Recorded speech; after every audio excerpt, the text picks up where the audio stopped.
Good morning, everyone. This is Commissioner Bell. Today is Tuesday, August 18th, 2026, and we'll call this meeting to order at 8 a.m. Before we get started, I'd like to remind everyone to mute their phones. You can do this by pressing star 6. Please unmute yourself when called to speak, again pressing star 6. It's very important for all others to remain muted. Thank you. Well, welcome. I will say good morning to my fellow commissioners. Good morning, Commissioner Scar.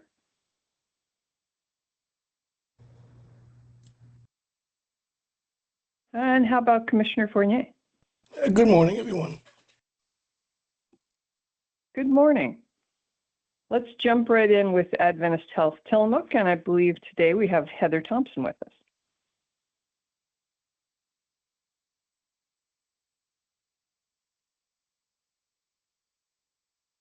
Heather, if you're there, I'll give you a moment to unmute. Well, let's move on now to the Coastal Caucus. Do we have Senator Weber with us this morning? Yes, ma'am, you do. Good morning. How are you?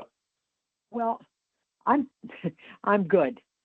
I am sorry I wasn't able to be here last week, but I was enjoying visiting my family in Georgia. It's nice to be back home. It's nice to be cool.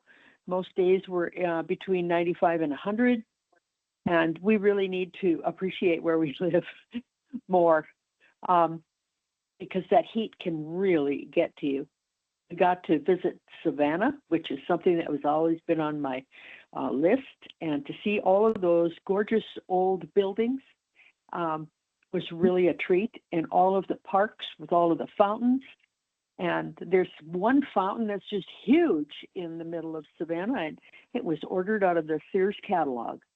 So, there's all sorts of interesting little things you can find out about different areas. But what we really need to do is to appreciate where we are, because that's what's important. I've been busy.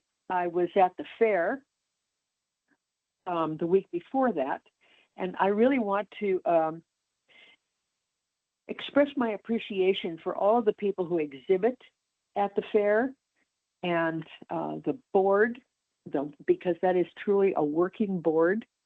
The time that they put into that fair, Cammie's leadership and yours, Mary Faith, really pay off, and it's an opportunity to see all your old friends and just to appreciate all of the talents of them and enjoy all of the entertainment. It was a wonderful fair.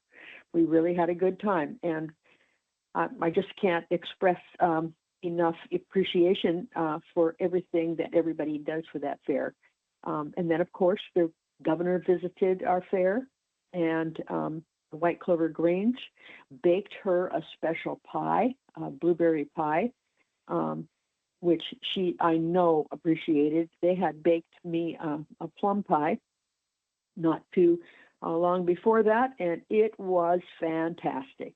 And what they're doing is calling attention to the fact that we have some changes that we need to make in some of our food laws, especially those regarding potlucks. And I think that we have an opportunity in this next session to be able to do that, to increase the participation of community and bring people together in ways over food that we haven't been able to for a while. And there are places in the United States that have paid attention to potluck laws. And the fact that we could have an opportunity to embrace those within this state is an option going forward. She also, visited the Creamery and the Johnson Space Center and our YMCA, and I got to join them at the YMCA. And being gone as much as I haven't been able to physically visit the YMCA in several years, actually. I go to their banquets and contribute that way, but I haven't been able to visit. And I am astounded at the opportunities that we have within our YMCA to help our kids, help our families, help people keep up their wellness goals. The pools are beautiful. All of the other opportunities that we have. What a gift YMCA is to our community. It's really important that we appreciate it and support it. Today is Tillamook Working Lands meeting, and they're going to be meeting at the college this morning. And it's really important to also see how our farmers, our forest people, and our fishermen can work together for our community, for our county, up and down the coast. Last night, I was invited to participate in a tour of the Waterline project. And I know many of you have seen all of the pipes along Highway 101 and wondered what was happening. And I know that, most of you know what is happening. We're replacing and rebuilding that water line. There were places that had, wooden pipes. We are famous for putting things in the ground and then forgetting that they're there until they fail. And this is an opportunity. It was some money, not enough that I was able to get when I was in the House to be able to take that water line out from underneath the runway at the airport and straighten it out and clean it up. And they're working on it. We had explanations from very capable engineers and representatives from the company that is doing it. And I want to thank Sean, the city manager, for putting that together. And of course, our transportation, our bus that took us there to be able to see how this is developing and how this is going to be working out, and all of the new engineering opportunities that are being used in this project that are really going to enhance our water supply delivery. I know I've got other things to say, but I know there are other people that want to say things. I'm glad to be back. I'm telling you that my son was sick and tired of hearing me say, because we spent a lot of time on the road going from Columbus to Savannah and back, and all of the different little areas in Georgia to be able to see different things they wanted me to see. Their roads are fantastic. I didn't see one road that was falling off. Of course, they don't have the mountains we have either, and those sorts of issues. But it was so nice to travel on roads that have been really taken care of, really thought out well. So I have hopes for us, for Highway 6, to be able to continue to work on that. And yes, I am appreciating all of the guardrail work that's going on, and the overlay on Highway 6. It's wonderful. But we need to continue to work on that and make sure that we as a community and as a county are secure because of the transportation issue. So with that, I'll quit. I'm glad to be home. Thank you. Any questions? Thank you, Senator, and welcome home. I saw some pictures of your Georgia trip on Facebook, and it looked joyful, but I'm not surprised to hear it was also hot.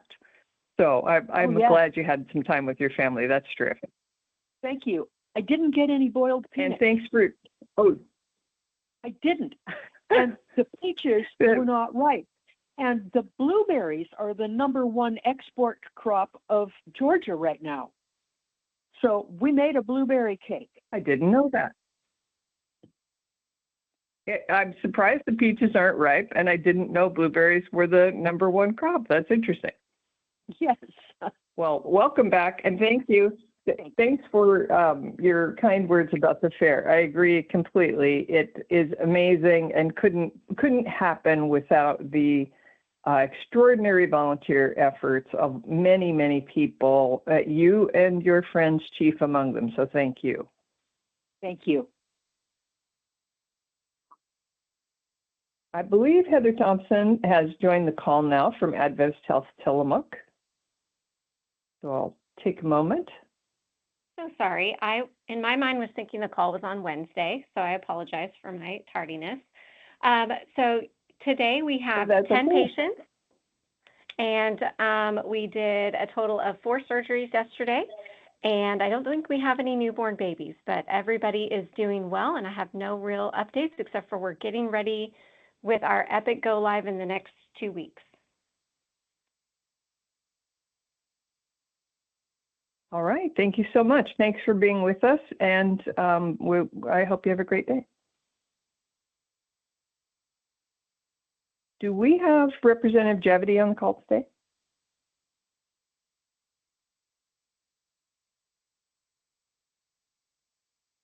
If not, let's move on to Tillamook County Community Health Center and Camille Sorensen. Good morning. Do you know Good that morning. August is National Breastfeeding Month? National Breastfeeding Month is a time to recognize the positive long-term impact of breastfeeding on Oregon families and communities. Human milk provides unique nutritional and non-nutritional benefits for an infant's growth and development, reduces the risk of infectious and chronic disease, and builds a foundation for lifelong health and wellness. Oregon ranks among the top states in breastfeeding initiation rates. Oregon has laws in place that support breastfeeding. Did you know employers are required to make reasonable accommodations for lactating employees until the child is 18 months? Paid leave Oregon is another important benefit that supports new parents. The World Health Organization encourages exclusive breastfeeding for the first 6 months of life and to continue breastfeeding for a year or longer as you are able. If you need more information about breastfeeding and workplace accommodations, you can visit OHA, that's Oregon Health Authority's Healthy People and Families webpage.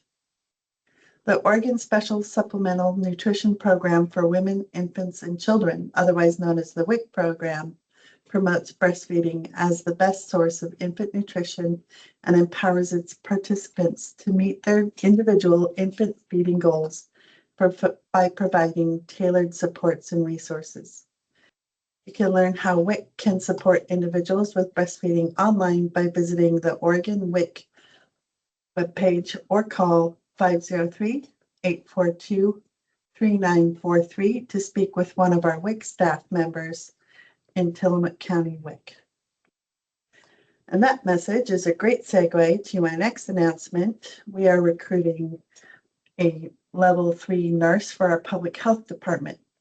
This position serves as a public health nurse and provides comprehensive public health nursing services to individuals and families in Tillamook County with a special focus on home visiting and working with pregnant or newly delivered individuals, infants, and young children, and WIC participants. If interested, or you know someone who might be interested, you can go to the website, the complete job description and information on how to apply. You can go to www.tillamookcounty.gov/HR and click on job opportunities. As in summers past, our visiting dermatologist, Dale Westrom, and physician assistant, Deb Rainbow, are taking appointments regarding your skin concerns on Wednesdays through mid-October. So don't delay if you have questions or concerns about your skin. Call 503-842-3900 to schedule an appointment with the dermatologist soon. Tillamook County Community Health Centers is a federally qualified health center and provides comprehensive health services, including primary care, behavioral health, and dental health care. We also provide public and environmental health services. TCCHC employs both clinical and non-clinical staff for a variety of positions whose contributions are vital to the care we provide Tillamook County residents every day. If you are curious or interested in working for Tillamook County Community Health Centers, you are welcome to contact our new administrator, Sandra Asesnik, via email at sandra.asesnik, that's ASSASNIK, at tillamookcounty.gov. And she is happy to visit with anyone about your career goals and how TCCHC might fit into them. Overdose Awareness Day is coming soon, and you are invited to the Blue Heron French Cheese Company here in Tillamook on Friday, August 28th from 3 p.m. until 6 p.m. to recognize International Overdose Awareness Day. There will be live music, craft making, resources, and training on how to use naloxone. The first 50 guests will enjoy a free meal, and we hope to see everybody there. And that is the end of my report.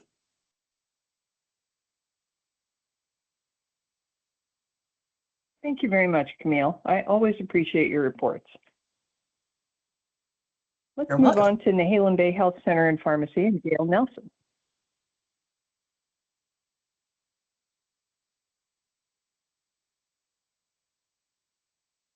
Do we have Gail with us this morning?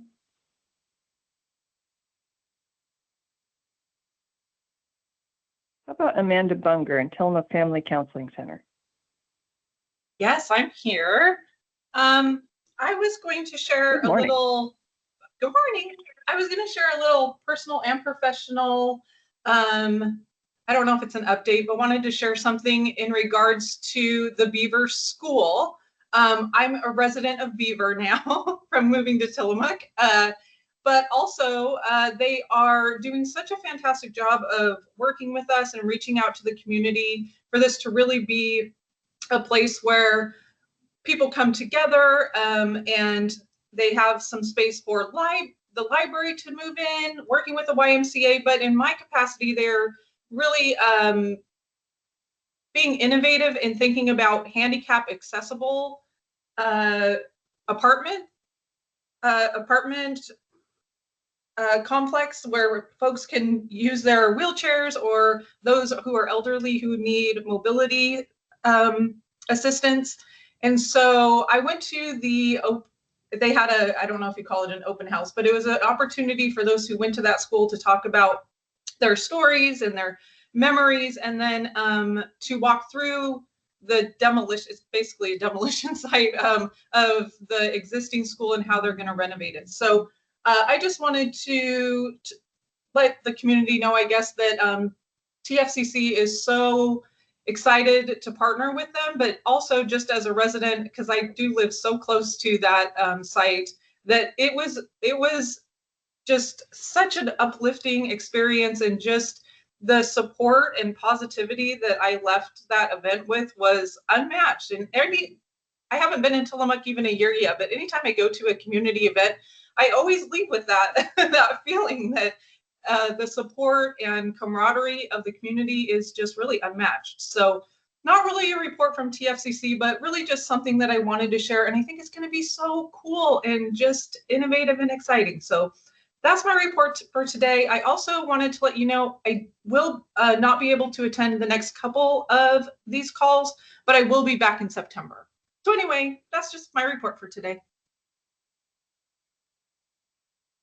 Thank you so much, Amanda. I really appreciate you talking about that. I was at that event also, and I don't know how I missed you, but there were actually a lot of people there. And I'll talk about it a little bit when it's my turn to talk, but I'm really happy you were there, and I'm grateful that you spoke about it. So thank you. You're very welcome. Thank you. Let's move on now to Tillamook County Emergency Management and Randy Thorpe. Good morning, Commissioner. Good morning, Randy. Good morning. I wanted to start off with the first thing that I thought is pretty great, and that's that Governor Tina Kotek has officially proclaimed this month, August of 2026, as the National Emergency Management Awareness Month here in Oregon. And this was to recognize the vital work of emergency managers and the role they play in help communities prepare for, respond to, and recover from disasters. She went on to say that in Oregon, emergency management brings together state, local, tribal, and private partners to safeguard our communities long before disasters strike. The Office of Emergency Management Director, Aaron McMahon, said, we are proud to spotlight the field of emergency management and the dedicated professionals who work every day to prepare for the worst day, protecting our lives, strengthening communities, resiliency and coordinating help when it is needed. And I hope that I'm living up to some of these expectations of this proclamation here in this county. And I'm really proud of the work that everyone has done in this county to assist me in preparing our communities and the county for that worst day that could happen here. And then on the planning end, the Community Wildfire Protection Plan is in the final review, and it will be presented to the commissioners for approval along with Oregon Department of Forestry and the Fire Defense Board, and this will happen before the end of this month. So that's kind of exciting news. We've been working on this for about a year, and I think it's a great plan. It's got some great recommendations that we can carry out here in the county to help protect our communities from wildfire. And with that, I'll turn it back to you, Commissioner. Thank you very much, Randy. I appreciate your report. Let's move on to the Board of Commissioners now and start with Commissioner Fournier. Hi, good morning, everyone. I got a few things today. I want to talk about some of the things that I've been involved with at the state level that have direct effects on Tillamook County. The first one is there's a current solid waste task force that's been meeting at the legislature. And last week I attended a meeting, and the meeting before that I provided public testimony. The big thing that we've talked about a little bit, I think, here is that Coffin Butte landfill over by Corvallis will be closing, and we don't have a definitive date, but it's expected between, I mean, the numbers change, but definitely by the next 10 years, they'll stop taking our trash. That's where the trash from Tillamook, Yamhill counties, Lincoln County, Polk County, that's where our trash all goes, as well as other communities in the valley. So the task force is looking for what's next. Where are we going to take our trash? How are we going to get it there? They're looking at rail options. The community of Arlington out in the gorge is one that has a large landfill infrastructure, and sounds like they are willing to take our trash. Figuring out how to get it there and at what cost is what we're kind of talking about now for the counties that I listed on the coast and our neighboring counties. For us, it's a transportation issue. So there's talk in the valley about constructing basically another government organization to run solid waste.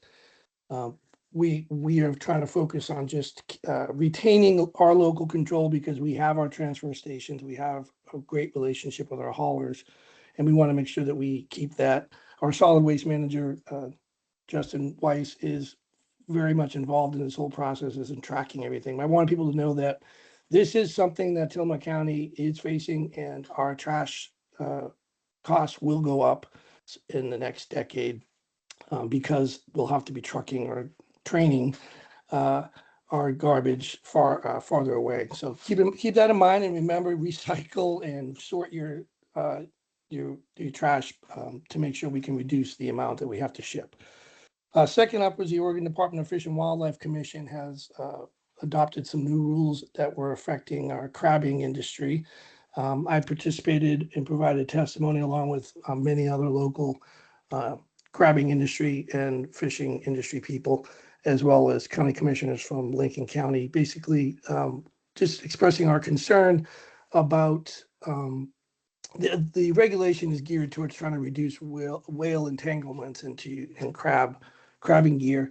And everybody wants that. Everybody's in favor of that. The thing is that Oregon Dory, our Dory fishing fleet out of Pacific City and our fishing fleets out of some of the smaller boats out of Garibaldi are fishing well within 30 fathoms, and there have been no whale entanglements in that gear that's in 30 fathoms. So we were trying to push for an exemption. Unfortunately, that looks like it didn't happen, but we are still in talks with the commission asking for some other remedies to maybe help. The problem here is the cost that was passed down to the fishermen, because part of the plan to reduce this is to provide GPS tracking of all these vessels. And so the fishermen would have to buy equipment that the state would initially reimburse them for. But however, as folks know, our boats, especially in Pacific City, launch through the surf. So their electronics get trashed and have to be replaced much more often. So these $800 units, while the first one might be paid for, if they have to replace one in a year or two, that's another $800 plus the cost of a subscription, the satellite or cell subscription to run these monitors lies on the fishermen, which means prices will go up. And a lot of these fishermen are smaller fishermen, have very, very small margins of profit to be able to stay in business. So we're fighting that front. Our BOC, the Board of Commissioners, this week will be considering a letter to the Bonneville Power Authority asking that they will restore. They have said they're going to stop funding the SAFE program, which is a salmon. I'm trying to find the exact. It's called the Lower Columbia River Select Area Fisheries Enhancement Program, where they provide $2.3 million to help keep our salmon runs vital, which is important for all of our industries here, for commercial fishing and food processors and commercial and recreational fishermen. So we are asking them to restore that funding, and we're joining other Oregon communities. It's amazing. It's one of those things where this is the thing that I've learned as a commissioner is what happens in Salem, what happens on the gorge affects all of us. What happens in Corvallis affects us. So we have to stay aware of all that to be on top of it. And finally, I attended a briefing for the Association of Oregon County Commissioners on the state of the fire, the wildfire issues in Oregon and Washington. And of course, it was very dire. One of the things they're basically trying to do is just reduce man-made caused fires. So I brought up in this meeting, I have concerns about some of these abandoned RVs. Of course, that's one of my big pet peeves. But we have an RV on the summit of Highway 6 right now, which has been there for over a month. Fifth wheels have been removed. It is parked right up against some dry grass, and a dead spruce tree is standing right behind it. And my fear is that this is potentially going to start a fire in the Tillamook State Forest. I have asked ODOT about this, and at this meeting, I requested that the Oregon State Fire Marshal and the Oregon Department of Forestry please send some kind of notice to ODOT to have this trailer removed and also remove any other abandoned RVs that are parked in our forest. We had a fire in Netarts on Eckloff Road, the dump road, that spread into a brush fire. And thank goodness the Netarts Oceanside Fire was able to extinguish that. But these are a real danger, and as we continue in August, our fire risk is even higher, and it's extremely dangerous. So I'm hoping that that'll happen. That just illustrates the problem with these RVs. I know that the plan is I'm going to hopefully work with the legislator to try to get some funding to help us with mitigating these RVs. In this case, the one in the summit of Highway 6 is in Washington County. It's been tagged by Washington County Sheriff's Office. And our own forest deputy, Deputy Scott Griffith, I talked to him yesterday, is frustrated because what he told me was nobody's taking it. None of the tow companies in the valley will accept this trailer. So it just sits and is a fire hazard. So I'm still working on that. It's not in our county, but it definitely would affect our county if anything would have happened to the state forest. So that's pretty much it. It's just been a busy week after the fair, and I'll leave it at that. Thank you.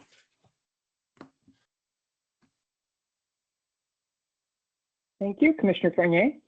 And Commissioner Scar, I believe, had an audio difficulty earlier, but is with us now. Is that true?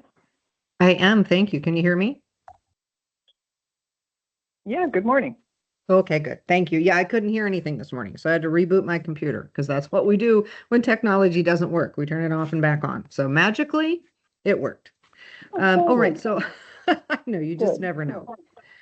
Okay, so I'm gonna just a couple of quick things. So on Friday, I had the opportunity to be over in Salem and to talk with the local government ethics commission. Some of you may remember that during the short session, there was a bill that was working its way through the legislature that was trying to help clarify some of the language that's come out of the Local Government Ethics Commission related to serial meetings, which means for us as commissioners that have public meetings law requirements, if I talk to a constituent and that constituent then goes and talks to one of my fellow commissioners and says, you know, Commissioner Scar said she believes XYZ, that could lead to the belief that I would vote in a certain way, that could be tagged as a serial meeting, and I could get an ethics violation for that, as could my fellow commissioner.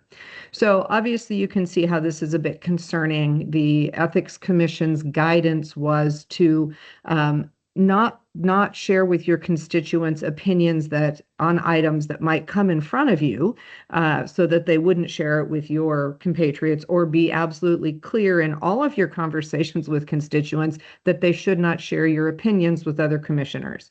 Obviously, these things are a wee bit impractical since we talk to you all the time as our constituents, and because as commissioners, we don't always know what's going to show up in front of us. So on Friday, I had the opportunity to join representatives from the League of Oregon Cities, the Special Districts Association, and the local community college board association to just have a very real conversation with the Ethics Commission about how the rules that they are putting together play out on the ground, or more importantly, how they don't work on the ground, and why it is so important that we fix this, and that the hopes that we can fix it with rulemaking at the Ethics Commission and not have to rely on the legislature to tweak these things for us. So it was a really good conversation. Ethics Commission members agreed that some of the examples we gave, absolutely, we were correct. It doesn't work on the ground. So we look forward to a work group with them on this, as well as an opportunity for staff from those associations to be at the Ethics Commission meetings quarterly and to give updates to the Ethics Commission about how it's working or how it's not working. So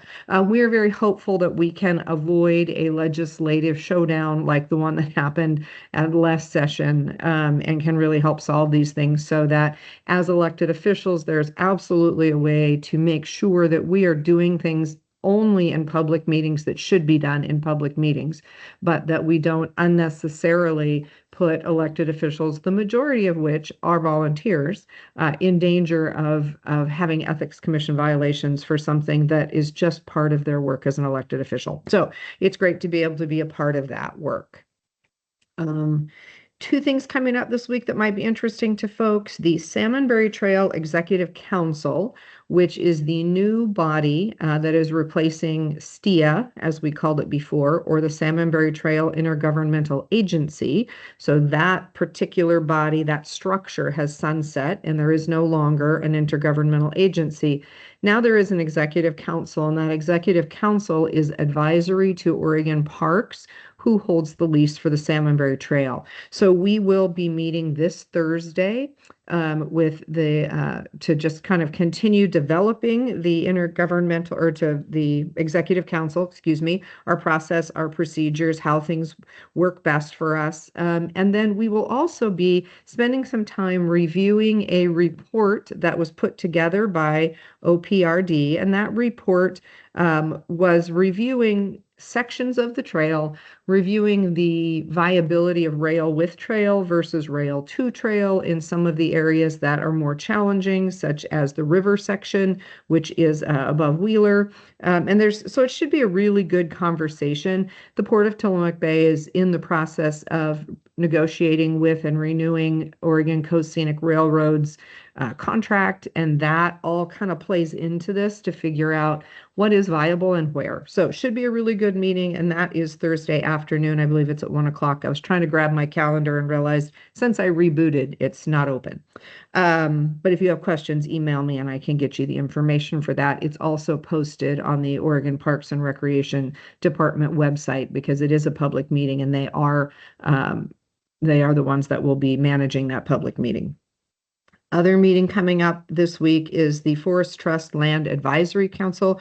We'll meet on Friday with ODF to talk about the Forest Management Plan metrics. So as many of you know, the Forest Management Plan was approved by the Board of Forestry this last month and is moving forward contingent upon the Habitat Conservation Plan also being approved at the federal level.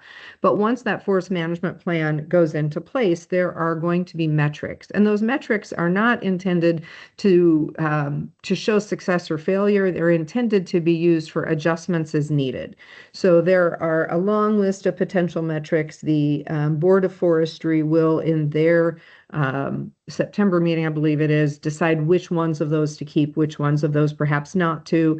We'll set actual numerical goals on some of them. So the work that is yet to come is very important work in terms of how we evaluate the forest management plan going forward and what we use to make adaptations as needed. So the FTLAC meeting is to get the county's take on those metrics and for them to have our input first so they can utilize that when they go and talk with the Board of Forestry in their next meeting. So that is Friday from 10 to 12. It is a remote meeting, and the link for that is also posted on the Department of Forestry website. So with that, I will turn it back to Commissioner Bell. Thank you. Thank you, Commissioner Scar. Well, as I mentioned to Amanda Bunker, I wanted to talk a little bit about an event I went to at the Beaver School this weekend that really, she said it beautifully. It was inspiring. That is such an exciting project. It's a lot of folks probably know, there's an old Beaver School just off of 101. If you turn up toward Blaine on 101, sort of kitty corner from the gas station there. There's an old school there. It has been empty for maybe 15 years and at least 10. When the Nestucca Valley School District built, they passed a bond, expanded their grade school, made that K through 8, and then the high school is middle school and high school both now. So that school hasn't been used for a long time. So some local owner developers bought the Beaver School property. I think there's 4+ acres there and the school. And their intention is to develop it into mixed-use housing. But in addition to that, all kinds of other things. So their vision is for it to be a real community center. And in the sense of there will be 29 units of housing, and most of that will be on the ground floor and fully accessible for people with accessibility needs. And there will be, I don't remember the exact numbers, but a bunch of those apartments, maybe 15, will be built in the school in former classrooms because they're big, spacious classrooms. And, high ceilings and valley views and outside entrances, and they'll have private patios. And then additionally, out and back, there'll be an additional housing unit that will have upstairs and downstairs housing. So 29 total. There will be another one that's not for not for a live-in resident, but rather for childcare. So a certified childcare organization will have one of those units to provide on-site professional childcare, which is thrilling. So there's two things that we have an extreme shortage of in Tillamook County: housing and childcare. And additionally, the gym in the school is in beautiful shape, so that will be kept as a gym and also an emergency evacuation center. So the South County Emergency Volunteer Corps is involved in this project. They were there at the event talking about their services, which was great. The library, the owners and developers reached out to the Tillamook County Library and said, we'd like to have a library branch here. And the library said, well, it just so happens that we've had on our strategic plan for years an additional South County Library branch, because currently the only one is in Pacific City. And so there will be a library there, and that's really exciting with meeting rooms, et cetera, study rooms. So a library on site. They're going to fix up the school kitchen into a commercial kitchen that the owner said will be, they don't have super clear plans about it yet, but he said, well, it'll be available to the library. The library could host cooking classes. It'll be available to residents. Residents could cook for each other in a commercial kitchen. You know, there are endless possibilities. And in the back, there's a bus barn. The bus barn will be maker space, like workshop space, office space for residents. So somebody could live in an apartment who is a woodworker and have his woodworking shop out in the shop. So that's really cool. And also, there's so many great ideas that in the back. There'll be a big playground. There'll be community gardens. It really will have. It kind of reminds me. The vision reminds me of NCRD in North County. That's North County Recreation District in Nehalem, which is Nehalem is a little tiny community also. And NCRD is kind of at the heart of the community. It's the place where everything happens. It's the place where people gather. And I think that's what this Beaver project will be. It'll be the heart of the community. There isn't currently any gathering space or a restaurant or anything like that in Beaver. And so it's really just such an exciting project. And I was thrilled to hear Amanda's report. So that's underway. There was a cool community element about the event in that they invited former students and former educators to come and talk about their memories, what it meant to them, some of the things they remember about going to school there and teaching there, and what it meant to them to have the life of that community be expanded, and the life of the school rather be expanded to benefit the community. And so there are all kinds of really exciting things going on, and I'm just really I'm thrilled for that community. It's the most exciting thing that's happened in South County in a long time. So it's transformational. It will be transformational. So with that, I will jump to the cities and start with Manzanita. Good morning, Commissioner Bell. This is Linda Kozlowski from the city of Manzanita. I wanted to do a quick report. Good morning. Our interim city manager is in place and off to a great start, which is a huge relief for us and for our staff. We are finalizing the process for interviews next week for our finalists for city manager and are feeling really positive about the process. We just had a very special celebration last week to honor Judge Larry Blake and thank him for 30 years of dedication and service as our municipal judge. Judge Blake has actually been part of our community longer than many of us have been on staff or on council. He primarily handles traffic violations and code enforcement, but his court is much more than simply enforcing the law. He has a very unique style. He enforces the law in a thoughtful, pragmatic, and often very creative way. He's always looking for opportunities to treat people fairly, turn difficult situations into learning experiences, and ensure that the rules are enforced with both justice and compassion. He's just been a unique and wonderful resource for the city, for North Tillamook County. We really sincerely appreciate Judge Blake's 30 years of commitment to our community. And that's my report from the city of Manzanita. Thank you. Thank you, Linda. Do we have anyone on from the city of Wheeler or Nehalem? How about Rockaway Beach and Mayor McNeely? Good morning, Tillamook County. The fire department ordered 50 new. Thank you. The fire department ordered 50 new GMRS radios for our emergency radio communication group. We will be conducting training for the radios on August 26th at City Hall at 6 p.m. These are new generation radios and should improve the emergency communication system in Rockaway Beach.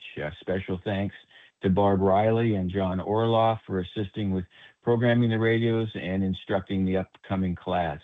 Anyone who is interested in joining the group, please contact Fire Captain Grace or Fire Chief Hesse for more information. You can call City Hall and be put in touch with the fire department. At August's regular meeting, the City Council approved a resolution authorizing the purchase of property from Tillamook PUD and directing the city manager to carry out the necessary steps to complete the acquisition.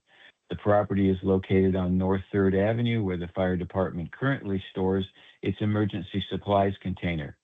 Tillamook PUD's offer to sell the lot could not have come at a better time, as it will provide the fire department with a temporary location to store the Resiliency Hub supplies awarded by the state of Oregon. Ultimately, the Resiliency Hub will be permanently housed at the new high ground site once access is secured and a level site is prepared. A special thank you to Tillamook PUD for their partnership on this effort. They continue to be a great community partner for us. Last week was the first week for our planning interns with a kickoff meeting last Wednesday. The planning internship program provides students and aspiring planners opportunity to receive on-the-job experience. 2 University of Oregon students, Go Ducks.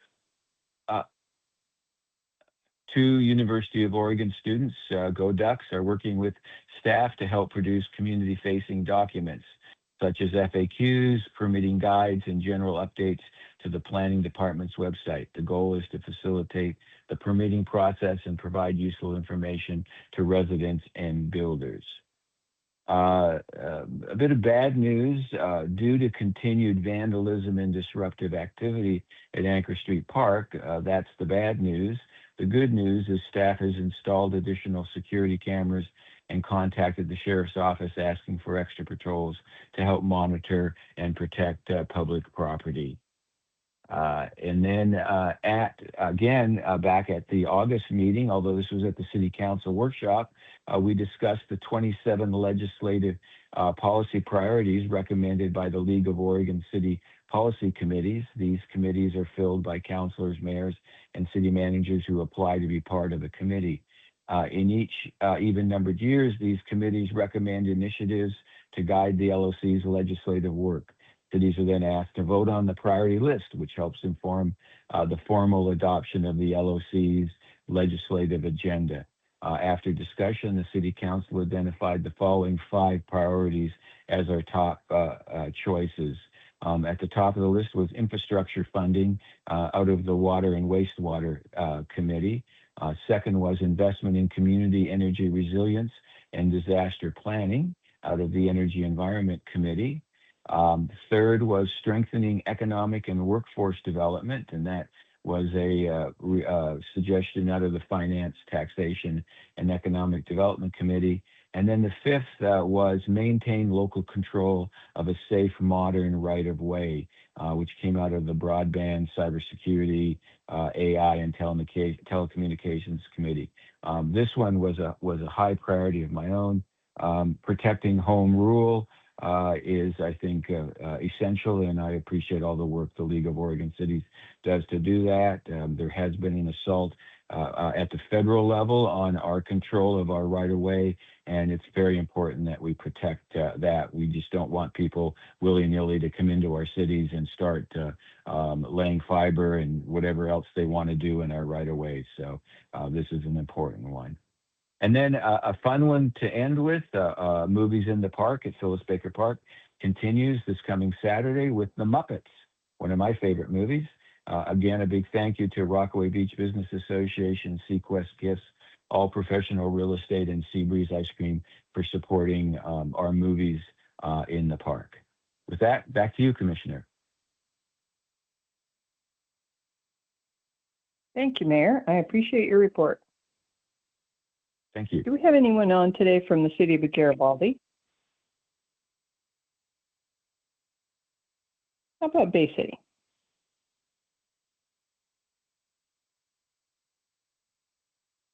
Give the folks in Bay City a moment to unmute if they're there.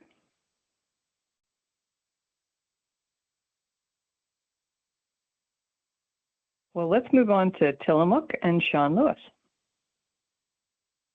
Good morning, Commissioners in Tillamook County. Good morning. So last night we were able to take our city council, courtesy of the Tillamook Transit District, on a tour of our new water line project that many people have been seeing and commenting on going on South 101. This is a $13 million project to secure our drinking water. So those pipes that you see are completely for drinking water. And we were able to show them some of the processes that the contractors have used and the length of the pipe, and some of the things. And we're grateful for those that were able to attend, and grateful for Tillamook Transit District for providing the bus so that we could get everybody transported down there. We want to make sure that it is clear, because we see some of the rumors that are floating around online. This is not for a data center. These pipes are not for the port. Well, they are for the port in the sense that we're helping remove the water line from underneath the runways at the port, so the port can run smoother and not have to worry about water breaking up their runways, which are very important for our emergency management and for your Amazon deliveries and UPS deliveries. But we also need to make sure that our water line and our water transmission infrastructure is safe and secure for the next generations. And so this is a very important project. We're grateful for our federal partners and state partners that have helped us to fund this project. And if anybody has any questions about it, you can always reach out to us here at City Hall, and we can answer your questions about the project. The project is about halfway done, but we expect substantial completion of the project in November. This is phase one of a two-phase project, so this gets us about halfway home for what we need to do for the remainder of the project. We're still waiting on significant amounts of funding, and we'll have more information as time goes on. Also, last night at our city council meeting, the council had a first reading on an ordinance to vacate Elm Street between First and Third. This is where the Ready Mix plant is. And basically what it means is that the city is giving ownership, or allowing the plant to take ownership of that street with some conditions for utilities and accommodations for easements and such like that. But it makes it so that road that runs between their two factory lots there that are not the road will not be public anymore, and it will provide some security and some availability for the Ready Mix folks to do what they need to do on that road without worrying about upkeep of a city road. So we're grateful that is happening. And then we also had some conversations around downtown parking and some ordinance changes that have been conversations for several meetings with our city council. And so we wanted to just allow those conversations to move forward. And there was a discussion last night about the Second Street Plaza, with final decisions to come at a future meeting. We want to thank everybody that came to our movie in the park last week. We had a good turnout, and we will just we're grateful for all the things that are happening here in Tillamook City. So I'll leave my report at that for you, Commissioner. Thank you so much for the time. Thank you, Sean. I appreciate it. Well, I'll ask for Bay City once again, give them a chance in case they're there. They're almost always here. And if not, I will say thanks to everyone who participates in this call. Thanks to everyone who listens. Thanks to folks who reach out and tell me after the fact, hey, I listened to that call. It's remarkable, the reach that this call has. So thank you, everyone who's involved. And thanks, as always, to KTIL for broadcasting. We are adjourned at 8:53 a.m. Have a great day, everyone.